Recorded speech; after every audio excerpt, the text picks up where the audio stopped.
Hey yo, bienvenue dans le podcast The GOAT MMA Boxing. Comme on se retrouve la GOAT Family, j'espère que vous allez bien. Aujourd'hui, on fait le débrief de l'UFC 263 qui aura lieu ce week-end à Phoenix avec mon ami Karl. Comment ça va? Ça va très bien. J'espère que tu vas bien, Sigma, et j'espère que vous, derrière votre écran, vous allez bien. Super, super, super. Alors aujourd'hui, on va parler des trois derniers combats de la main card, dans ceux qui nous intéressent le plus, à commencer par Leon Edwards, combat très intriguant contre Nate Diaz. En tout cas, très intriguant, mais pas pour les odds, parce que Leon Edwards, il a un moins 500 favorites et plus Ouais. 355 underdog Nate Diaz. Donc là, c'est énorme. C'est énorme. Et on voit que là, du coup, il y a une différence. Est-ce que nous, on pense la même chose? Est-ce que je te laisse commencer ou je commence pour donner mon take pour ces pronostics? Ouais, moi je tiens rapidement à dire que si on prend genre les skills des deux combattants, je pense pas que Léon Edouard soit aussi favori si on analyse vraiment leur skill set à chacun des deux. Par contre, je pense que en prenant un peu leur dernier combat et leur dernière performance, je pense que c'est assez logique, sachant que Leon Edwards a une longue enchaîne les victoires. Enfin, il a une longue C'est 8 séries il a, de victoires, hein. Sur une voilà, il série a de une longue 8 série. Hein, win il a streak. ouais, 8 victoires. Et Nate Diaz ne combat pas beaucoup en ce moment. C'est un peu à l'image de Connor, tu vois. Il vient quelques fois, il fait un combat, après il repart. Par contre, il reste sur une défaite face à Masvidal. Et moi, je pense que les odds ont pris en compte voilà, le parcours, enfin, les derniers combats de chaque combattant. Bah oui. Ouais, en fait, c'est ça le truc. C'est que là, on a quelqu'un qui était extrêmement actif, qui a fait preuve malheureusement de beaucoup de malchance, hein, que ce soit avec le IPOC, avec Belal Mohamed ou les autres reports de combat, qui veut la ceinture, littéralement. Moi, je dis souvent, s'il n'y avait pas de Kamaru Usman, potentiellement, le champion serait Leon Edwards, parce que ce qu'il a proposé face à des Vicente Luque ou autres, c'était à chaque fois des performances remarquables, un striking extrêmement costaud, une gestion de la distance on point et toujours, il arrive à gérer. Même au sol, maintenant, après s'être fait dominer face à Kamaru Usman, il a énormément travaillé sa takedown defense. Et là, on peut voir que ça va être une clé contre Nate Diaz parce que je ne pense pas qu'il va. Après, il peut nous faire du Nate Diaz, hein, tout craché, hein, essayer de vraiment boxer comme il avait fait avec Michael Johnson face à ces kickboxers, boxeurs américains, où il arrive parfois à les surclasser alors que c'était totalement pas ce qui était prévu. Et ce qu'il va essayer de surclasser en striking pour le spectacle à Leon Edwards, ce serait un autre grand plaisir. Mais personnellement, je ne vois pas ça arriver. Je vois une domination de Leon Edwards, pas forcément un stoppage parce que Nate Diaz est extrêmement, extrêmement endurant et encaisse énormément. Je vois une domination à la décision ou un stoppage dans les late rounds, mais je vois plus une victoire par décision là, parce qu'il a beaucoup plus de débit en termes de, tu vois, sur la phase, c'est juste le timing ascendant. Si tu avais un young Nate Diaz, un jeune Nate Diaz, j'aurais pas du tout donné le même pronostic. Ça, c'est sûr et certain. Mais en termes de timing carrière, tu vois un Leon Edwards qui est littéralement à son prime, qui affiche à chaque combat une forme athlétique digne des athlètes de je ne sais où. Certes, après, les Diaz Brothers, ils n'arrêtent pas de. Ils continuent toujours, malgré la fumette, comme on dit, à conserver une très, très bonne hygiène et, on va dire, un cardio toujours très consistant avec les triathlons qu'ils font de manière successive.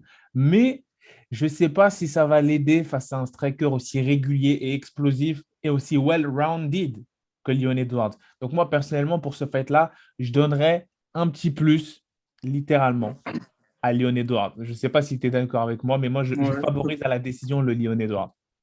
totalement d'accord. Pour compléter ce que tu dis, moi, en fait, je ne vois pas Nate Diaz rivaliser debout avec Leon Edwards.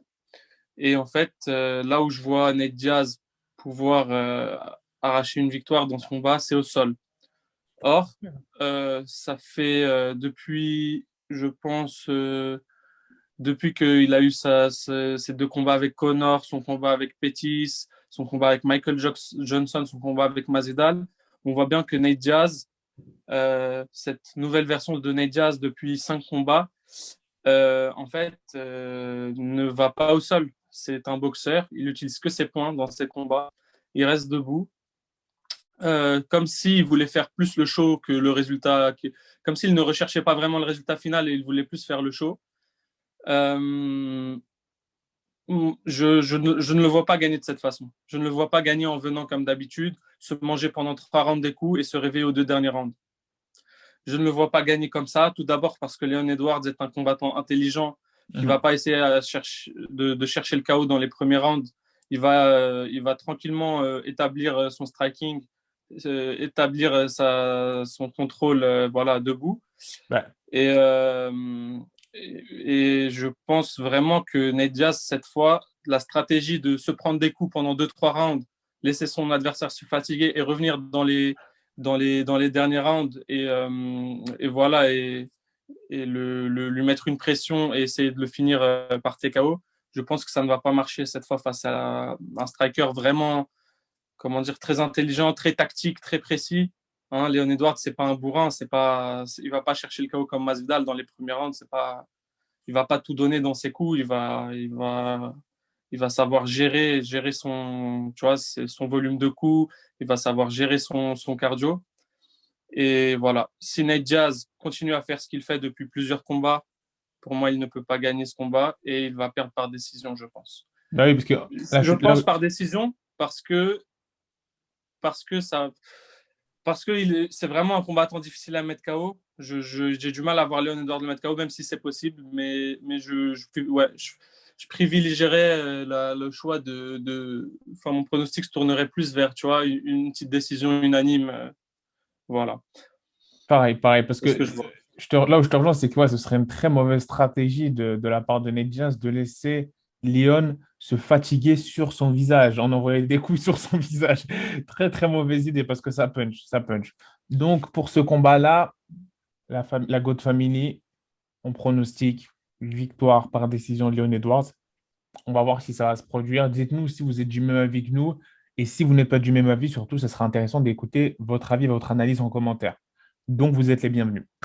Pour le deuxième combat, le main event, enfin le co-main event, pardon, dans la catégorie flyweight, qui va opposer Devson Figueiredo à Brandon Moreno. Donc, il faut savoir qu'il y a un historique entre ces deux combattants et il est plutôt kiffant parce que le premier combat qu'ils ont eu, il était super intéressant. Moi, j'ai Ouais. kiffé, c'était une petite guerre. Et il y a les rapports qui disent que Figueiredo, le champion actuel, n'était pas à 100% en fait. N'était pas à 100%, ce qui fait que il n'a pas pu annihiler comme il a annihilé ses anciens adversaires, Moreno. Et Moreno dit que le champion est un menteur, ce qui fait que là, il y a une animosité qui s'est créée très revancharde de la part du champion actuel contre Moreno. Et t'as Moreno qui dit que, ouais, non, lui, il se voit comme le champion, tout simplement. J'aime beaucoup le style de Moreno parce que c'est vraiment ce boxeur mexicain, très vaillant, très, très vaillant et humble, et qui n'a pas peur de mettre la pression sur des combattants explosifs comme Figueiredo qui sont très impressionnants et très complets. Là, on peut voir qu'au niveau des odds, c'est un peu plus, on va dire, équilibré, hein. Moins 250 en faveur du champion actuel, le Brésilien, et plus 195 en défaveur de Moreno. Là, je ne sais pas, Karl, toi, qu'est-ce que tu penses de ce combat-là, sachant que là, c'était plutôt serré, hein. Moi, j'ai kiffé le premier combat. Ouais. Qu'est-ce que toi, tu penses de ce combat-là? Donc bon, déjà, pour parler des faits, c'est un combat voilà, qui devait avoir lieu. Du coup, il aura lieu parce que le premier combat s'est fini sur une égalité. Mhm. Donc, on sait ce qui se passe. Le champion reste champion et le contender a sa revanche dans ces cas-là. Donc, voilà, ce combat va avoir lieu.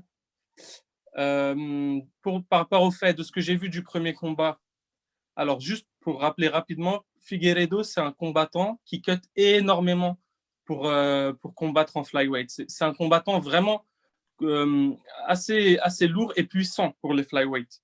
C'est, je pense, le meilleur puncher hein, des flyweight jusqu'à présent. Et voilà, le fait qu'il cut beaucoup et qu'il descende vraiment beaucoup dans ses derniers retranchements pour arriver à ce poids fait que le jour du combat, il est vraiment souvent plus puissant que ses adversaires. Et c'est ce qu'on a vu contre Moreno. Il est plus puissant que Moreno. Il encaisse mieux les coups de Moreno. Et lui, lorsqu'il tape, ça fait beaucoup plus mal. Vous pouvez re-regarder le combat, vous allez comprendre ce que je dis.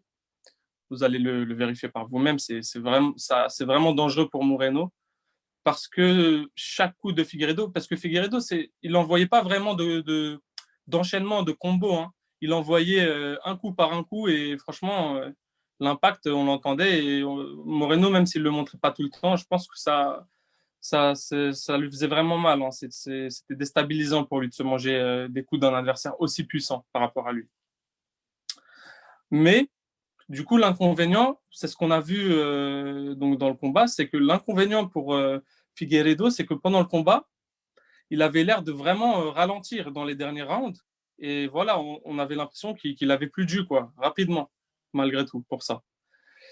Et je pense que c'est ici que c'est dans cet aspect-là que Moreno va devoir établir son game plan, c'est-à-dire essayer de résister jusqu'au late rounds et là tout envoyer. Et c'est le tout pour le tout dans ces late rounds parce que Figueiredo, s'il s'est préparé comme pour le premier combat, va sûrement avoir une baisse de régime vers le troisième, quatrième round.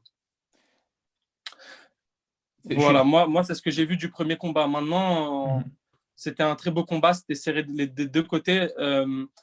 Les deux combattants ont réussi à mettre en danger l'autre. Après, voilà, comme j'ai dit, Figueiredo, on voit vraiment qu'il a quand même plus de puissance. Mais après, Moreno, pour moi, a la vitesse, a cette explosivité et cette vitesse.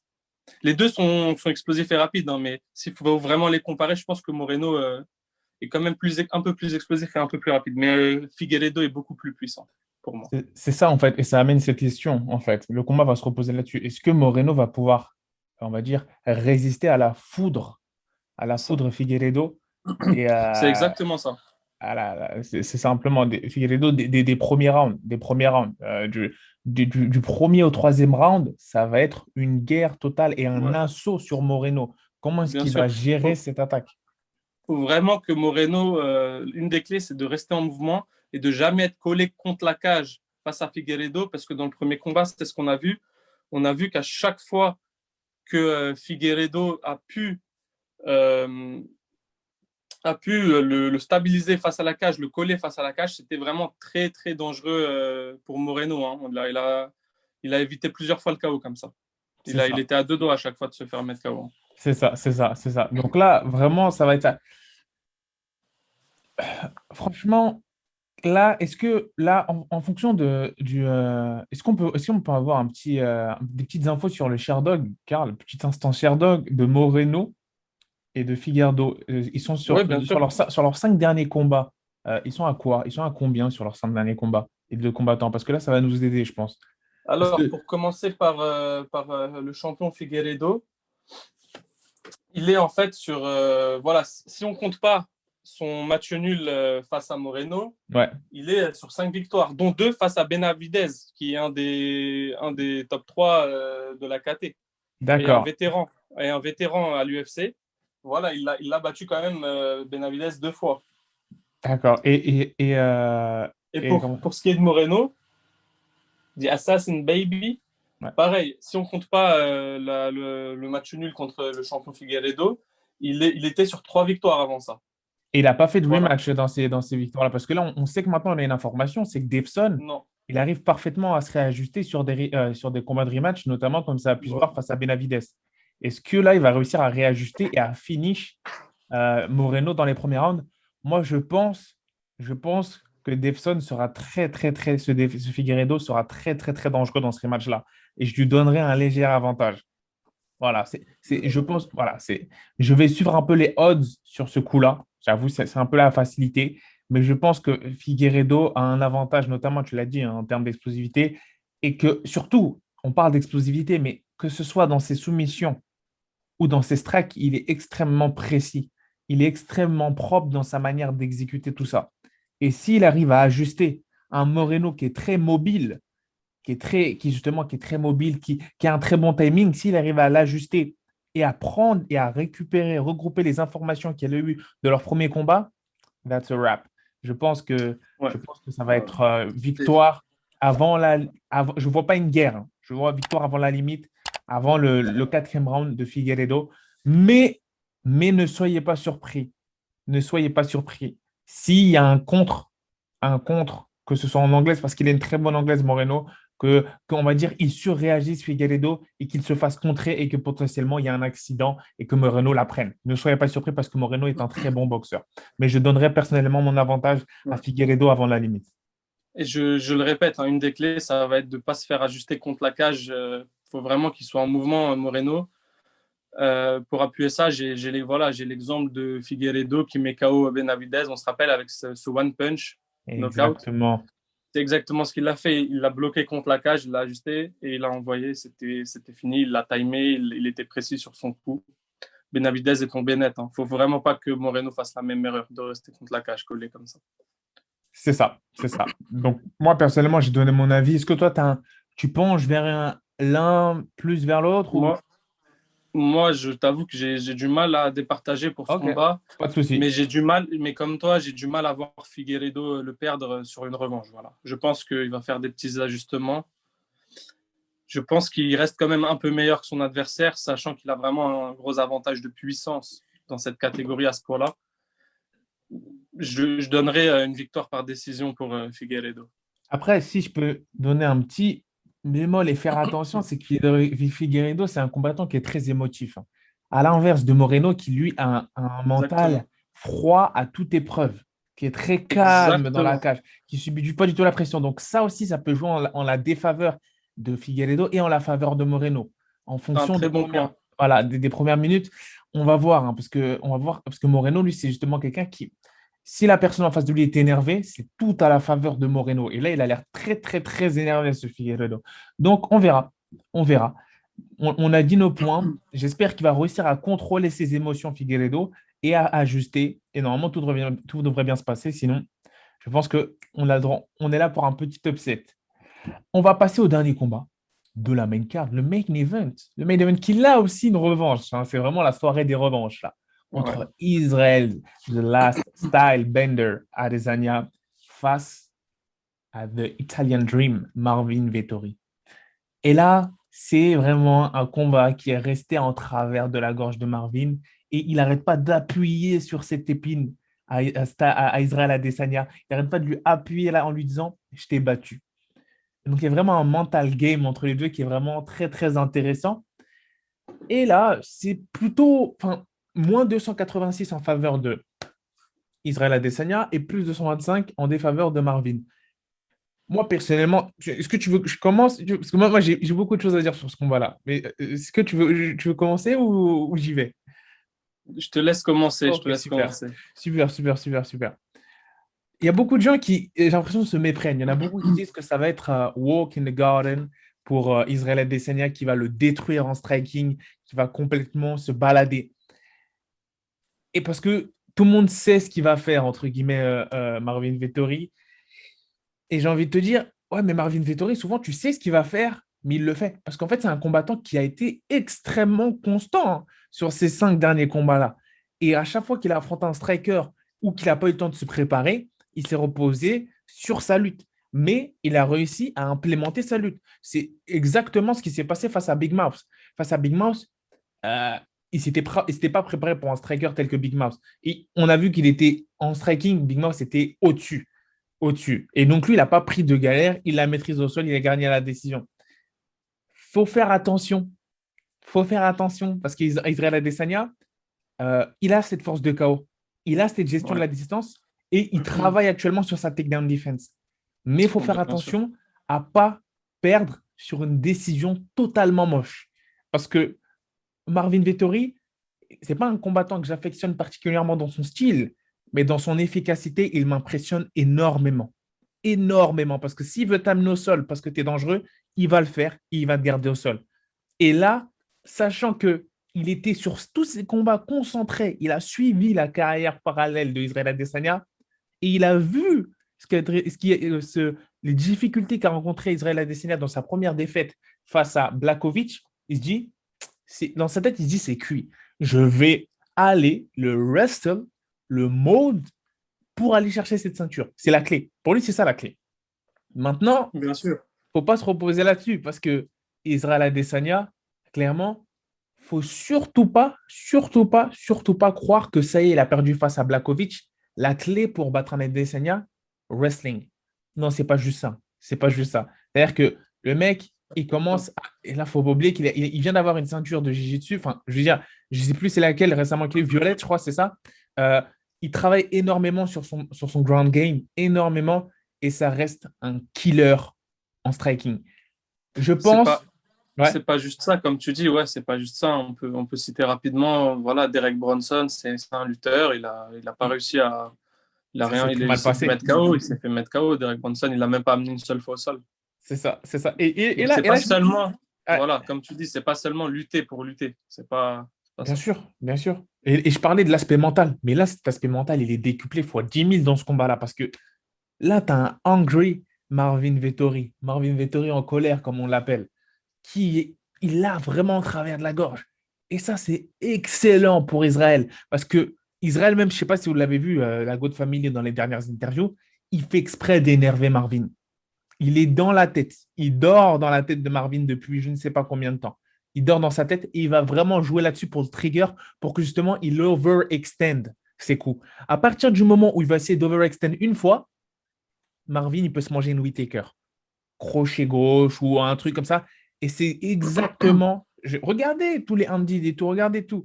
Ce qu'il veut faire, en fait, c'est un peu une Conor McGregor, José Aldo, euh, faire monter la sauce pour essayer de le knockout dès le début, tu vois. C'est un peu ça, en fait. Il joue beaucoup sur le mental de Marvin. Il appuie partout sur les boutons où ça va l'énerver.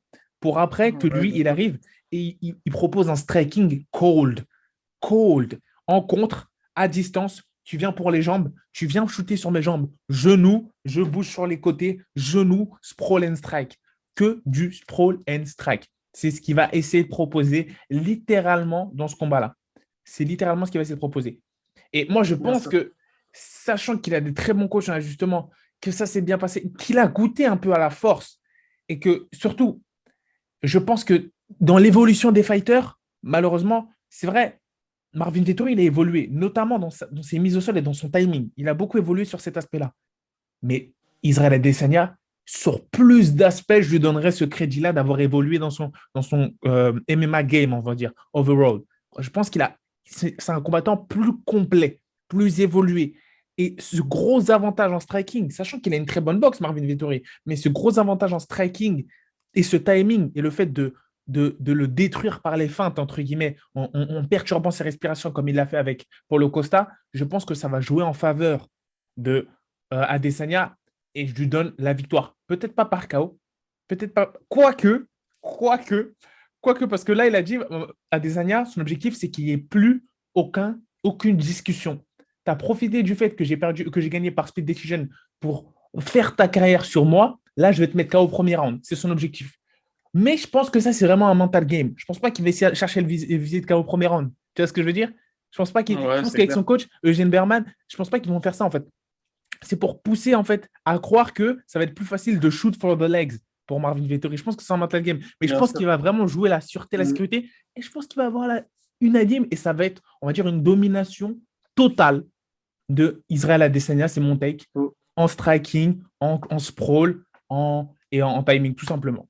Ouais, faut vraiment qu'il fasse attention, Marvin Vettori, à pas, on va dire, trop se donner sur les feintes d'Israël à Desania, C'est parce que ça. sinon, il va se faire contrer sur son amené au sol. Parce que si il commence à montrer des amenés au sol sur des feintes d'Adesanya, il va s'exposer à des contres. On l'a vu, hein, Derek Bronson, il se prend un coup de genou lors de son essai de takedown.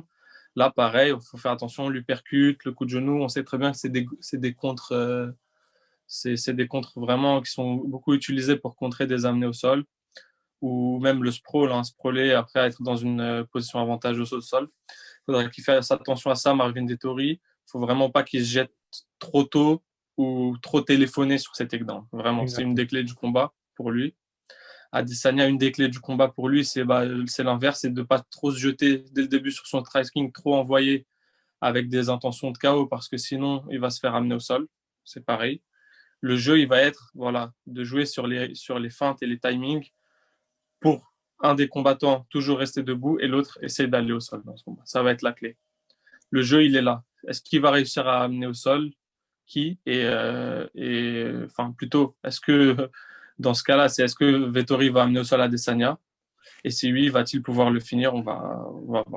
En tout cas, ça va être intéressant de voir Adesanya s'il est amené au sol, comment va-t-il se défendre face à un bon lutteur.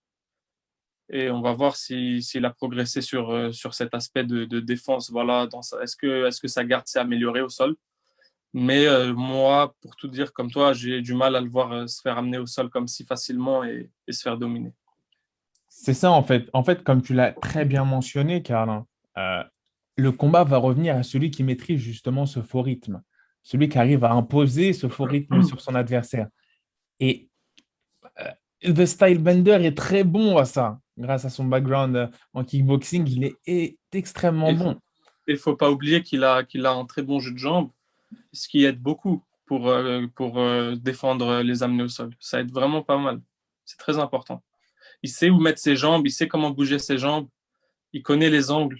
Il va vraiment pas être facile à amener au sol. En tout cas, s'il a bien travaillé sur la tactique, l'aspect stratégique du combat avec son training camp, il sait très bien comment il va devoir bouger pour pas se faire amener au sol. C'est ça. En fait, ce combat va répondre à nos questions. On va assister à un Style Bender 2.0 évolué. Je suis vraiment très excité pour ce combat-là, parce que j'ai envie de voir ce qu'il va nous proposer. C'est l'adversaire parfait. Il y en a qui disent qu'il ne l'a pas mérité, ce combat, Marvin.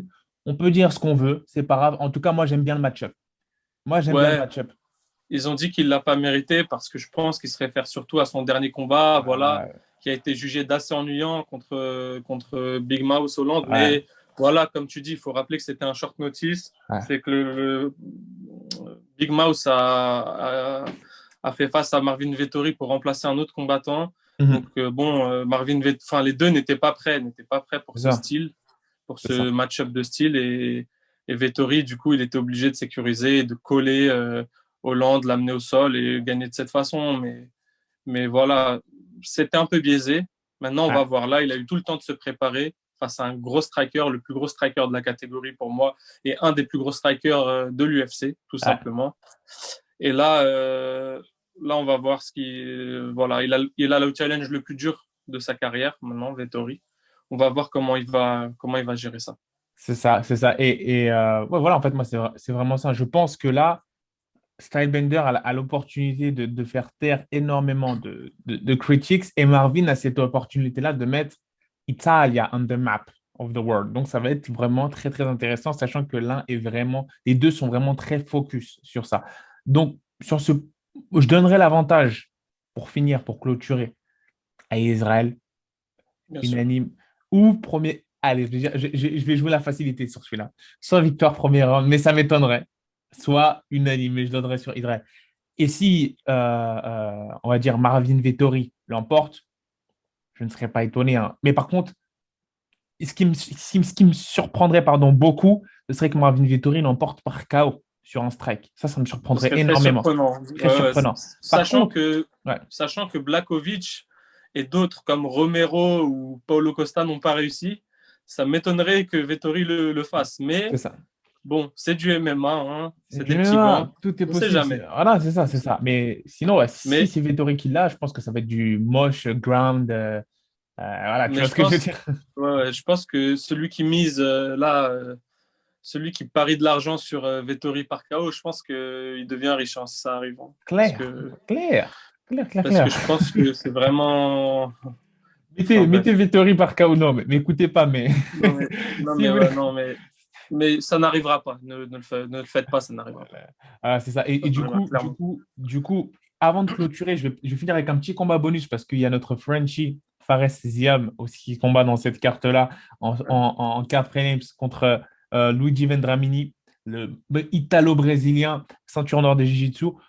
Pour faire une minute là-dessus rapidement, pour ceux qui savent pas, parce qu'il est, et surtout le remercier d'être passé sur le podcast de GOAT, je vais débriefer rapidement son combat. Je pense hein, que littéralement, il a ses chances en strike and sprawl, parce que son adversaire va énormément bouger, justement. C'est quelqu'un qui bouge beaucoup, mais je pense qu'il va pouvoir le contrer parce qu'il est plus rapide tout simplement, plus précis dans ses strikes, et je pense qu'il gère mieux la distance. Et l'erreur que va faire Vendramini, c'est justement peut-être chercher justement le KO ou à le terminer rapidement. Et je pense qu'il va capitaliser là-dessus. Et je pense que le Lyonnais va l'emporter. Et je ne veux pas lui mettre la pression, soit par décision unanime, soit par KO au deuxième round. Non, mais clairement, Un killer. il a l'avantage debout au striking. Ouais, Il faut le dire, hein, faut pas avoir peur de le dire. Il est meilleur que son adversaire. Pour moi, il est plus technique. Voilà, il envoie mieux les coups. Il est tout simplement meilleur debout. Voilà, et il faudra vraiment qu'il fasse. Je pense qu'il a travaillé tout le long de son entraînement sur ça. Il faudra qu'il évite de se faire amener au sol. c'est ça. Il l'a dit, hein, il l'a dit dans l'interview avec toi. Il a dit à ce niveau-là, les combattants, ils jouent sur tes faiblesses. Si tu es un striker, ils essayent de t'emmener au sol et c'est ce qu'il va essayer de faire son adversaire. Mm. Et si tout se passe bien, normalement, il a travaillé pour cette éventualité. Pendant tout le camp, il s'est entraîné pour éviter ça. Et j'espère qu'il sera à 100% le jour du combat pour mettre à bien sa stratégie remporter le combat au la main. C'est Voilà. ça. Donc, Fares, on est derrière toi. Rends fier la France et rends fier Lyon. Sur ce, on vous remercie énormément, énormément de tout le soutien que vous apportez. On grandit énormément sur Twitter. On a pris beaucoup d'abonnés. On grandit énormément sur Instagram. Donc, n'hésitez pas à suivre le Twitter, à suivre qui va s'afficher en bas, à suivre le Instagram aussi, à nous suivre sur les réseaux sociaux. Il y aura d'autres concours. Là, on a déjà fait un concours. Il y aura d'autres concours qui vont arriver. Donc, restez à l'affût. Et n'hésitez pas à commenter, partager. Il y a de grosses interviews qui arrivent sur la chaîne. Restez aussi à l'affût. On vous prépare du lourd. Ce n'est que le Et début, les gars. Ce ce n'est que n'est le que le début. début. Ce n'est que le début. Et sur ce, restez à l'affût et on vous dit peace, la famille. Hospitalize a brick. I'm so mean, I make medicine sick. Give me 5, give me 10, call me daddy. Everybody.